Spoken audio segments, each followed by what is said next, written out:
বুঝতে পারছি ফ্ল্যাটের সামনে গাড়ি চলে আসে, বাট জিন আমাকে এমন শক্ত করে ধরেছে, আয়াতুল কুরসি পড়ছি, যত আমল আছে করার চেষ্টা করছি, বাট ছাড়ে না আমার। এত কষ্ট, প্রায় 10 থেকে 15 মিনিট এভাবে আমাকে একদম ঝাপটি মেরে ধরে রাখছে।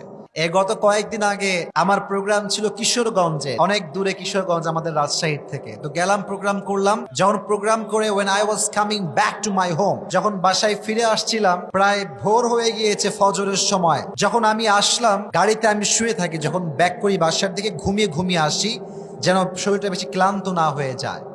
তো যখন আমি ঘুমিয়ে আছি, আমার ড্রাইভার আমার ফ্ল্যাটের সামনে গাড়ি রেখে দিয়েছে। হঠাৎ করে আমাকে গাড়ির মাঝেই, আচ্ছা আপনার সবাই বোবা জিনের নাম শুনছেন? আচ্ছা কথা বলো না কেন, নাম শুনছেন সবাই? বোবা জিন ধরছে আমার। তা আমি বুঝতেছি যে আমার ড্রাইভার আমাকে ডাকতেছে যে হুজুর প্লিজ ওঠেন ওঠেন ওঠেন। প্রায় কমপক্ষে 150 থেকে 200 বার ডেকেছে, বারবার বারবার ডাকছে হুজুর ওঠেন। এবং অবাক করার বিষয় হচ্ছে, বগুড়ার ভাইয়েরা, বোবা জিন ধরলে আপনি সব বুঝবেন, শুনবেন, বাট আপনি কিছু বলতে পারবেন না, কিছু বলা যায় না। তা আমি শুনছি আমার ড্রাইভার ডাকছে ডাকছে, বুঝতে পারছি ফ্ল্যাটের সামনে গাড়ি চলে আসে, বাট জিন আমাকে এমন শক্ত করে ধরেছে, আয়াতুল কুরসি পড়ছি, যত আমল আছে করার চেষ্টা করছি, বাট ছাড়ে না আমারে।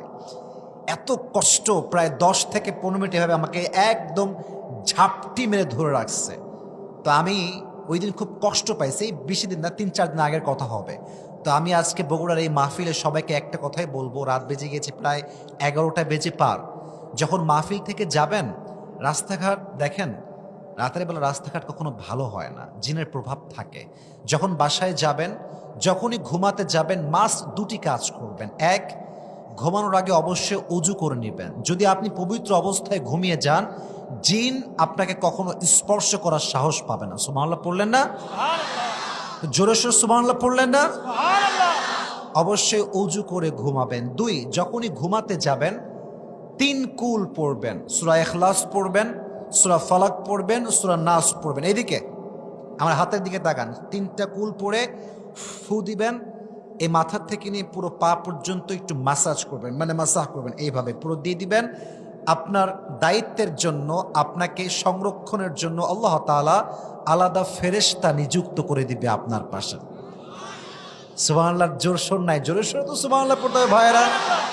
আর যখন আপনাকে জিন ধরে বসেছে and you can do anything, পাচ্ছেন না কি করবেন, পাচ্ছেন না কিছু করতে, মনে মনে আয়াতুল কুরসি পাঠ করবেন। অনেকের মুখস্থ নাই, বাট পাঠ করবেন। আয়াতুল কুরসি যে পাঠ করে, মন থেকে যদি ঈমান ঠিকঠাক থাকে, তাকে জিনের জ্বালা থেকে মুক্তি দিবে একজন। আওয়াজ দিয়ে বলেন তো তিনি কে?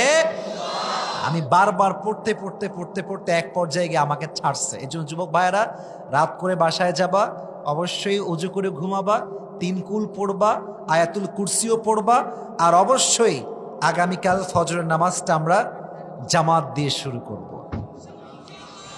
এদিকে ইনশাল্লাহ বলছে সবাই, কিন্তু ইনশাল্লাহ বলেন, জোরে বলেন, আরো জোরে বলেন ইনশাআল্লাহ। আল্লাহ যেন আমাদের সবাইকে 5 ওয়াক্ত নামাজি বান্দা হিসেবে কবুল করে। সকলেই মন খুলে পড়ে আমিন।